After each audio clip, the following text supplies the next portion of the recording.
There's a complaint about India's youth in general, that they're very good at announcing problems, at pointing out problems. And I won't take names, but some of India's so-called future, some certain activists who think India should be run differently, are very good at pointing out problems. And when asked for solutions, they say, yeah, but there are more problems.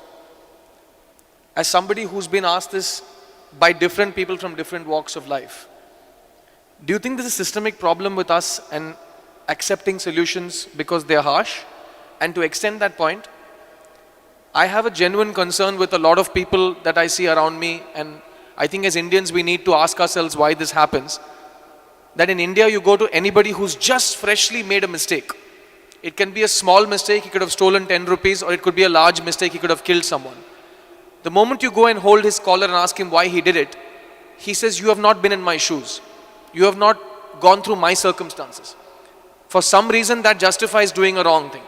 But if somebody comes and points fingers at problems, we all join together and say, हाँ वो चोर है. When the truth is we don't actually stop and look within ourselves. Is this a systemic problem with this country? Because we were discussing earlier about even unhappy countries like China being better off than us when it comes to individual morality and individual responsibility. So where does India stand in terms of the systemic problem of, as long as I do it, it's okay. As long as somebody else does it, it's a crime. Where does that start? Where does that stop?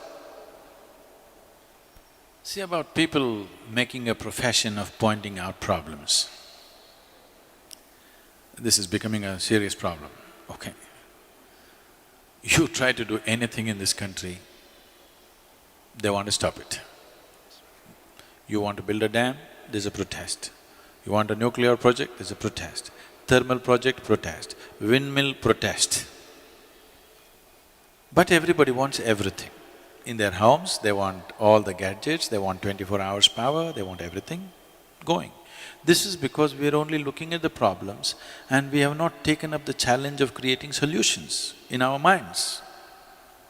I think this is a kind of a pre-independence hangover, because Mahatma Gandhi brilliantly designed a revolt against the British, not by killing them, not by shooting at them, not by bombing installations, but simply by stopping activity. Bandh, Hartal, Satyagraha came from there. It was a brilliant device for those days because we were conquered. But even today, if you want to become a leader, I'm just telling you, this is a secret, okay? Suppose you want to become a political leader, don't try to build a road, build a dam, do this, do that. No. Gather 100 of your fans and block a highway. Make our lives miserable. You will become a leader. Yes, unfortunately, yes. You stop the train, you stop the road, you cut the water, cut the electricity, you will become a leader. If you make something happen, you will get ignored, of course. Making the nation go and making the nation stop are two different kinds of technologies. Mahatma Gandhi mastered the art of making the nation stop, and it was contextually the right thing to do for those times, because we were being ruled by somebody else. But we are still doing the same thing. State governments are demanding that they must have a right to call for a bandh. Bandh means closure. I cannot understand how an administration can call for a bandh but they're actually saying it's their right to call for a bandh. Close down something and you'll rise in your prominence. This must change. We should never identify people who stop something in this country as leaders. This must be done by all the citizens. Whoever stops something in this nation should never ever be our leader. Whoever makes things happen in this country, he must be the leader, isn't it?